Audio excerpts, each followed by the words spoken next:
தமிழ் மக்களுக்கு அன்பு வணக்கம். ஆன்மீக கதைகளுக்கும் தகவல்களுக்கும் எங்கள் G-Time தமிழ் சேனலை சப்ஸ்கிரைப் செய்து கொள்ளுங்கள்.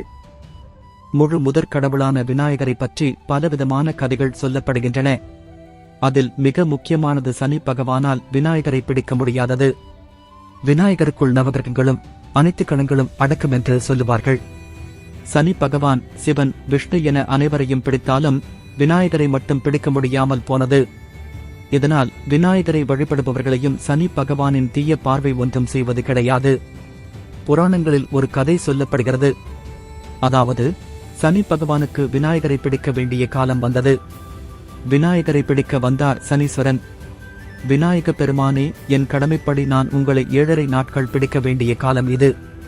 அதற்கான பலன்களை நீங்கள் அனுபவிக்க வேண்டும். என் கடமையை செய்ய நீங்கள் அனுமதிக்க வேண்டும் என்றார். விநாயகர் மறுக்கவில்லை. நீங்கள் உங்கள் கடமையை செய்யுங்கள். நான் என் தாயிடம் சென்று நீங்கள் என்னை பிடிக்கவிருப்பதை சொல்லிவிட்டு வருகிறேன். நீங்கள் நாளை என்னை வந்து பிடித்துக் கொள்ளலாம் என்று சொன்னார்.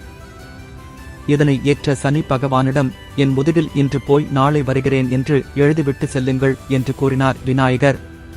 சனீஸ்வரனும் விநாயகர் முதுகில் இன்று போய் நாளை வருகிறேன் என்று எழுதிவிட்டுச் சென்று விட்டார்.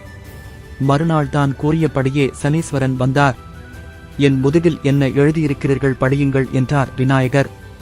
இன்று போய் நாளை வருகிறேன் என்று முதல் நாள்தான் எழுதியதையே படித்தார். சனீஸ்வரரே, நீங்கள் சொன்ன சொல்லை காப்பாற்றுவீர்கள், சொன்னபடியே நடந்து கொள்வீர்கள். நீங்கள்தான் இப்போது இன்று போய் நாளை வருகிறேன் என்று கூறினீர்கள். இன்று போய் நாளை வாருங்கள் என்று அவரை அனுப்பி வைத்தார் விநாயகர். சனீஸ்வரர் மறுநாள் வந்தார். முதல் நாள் கதையே அன்றும் தொடர்ந்தது. 7வது நாள் சனீஸ்வரன் இன்று போய் நாளை வருகிறேன் என்று படித்ததும், விநாயகர் நீங்கள் எழுதியதை நீங்களே அழித்துவிட்டு நாளை வாருங்கள் என்றார். சனீஸ்வரனுக்கு ஒரே சந்தோஷம். நாளை விநாயகரை பிடித்து விடலாம் என்று மகிழ்ந்தார். அவர் மனதில் நினைத்ததை புரிந்து கொண்ட விநாயகர், சனீஸ்வரரே, நீங்கள் கூறிய 7.5 நாட்கள் இன்றோடு முடிந்துவிட்டது. நாளை நீங்கள் என்னை பிடிக்க முடியாது என்று கூறினார். சனீஸ்வரனையே ஏமாற்றியவர் விநாயகர். 7.5 சனியால் பாதிக்கப்பட்டவர்கள் விநாயகரை வணங்கினால் போதும், அவர்களுக்கு சனி எந்த பாதிப்பையும் ஏற்படுத்தாது என்று புராணங்களில் சொல்லப்பட்டுள்ளது.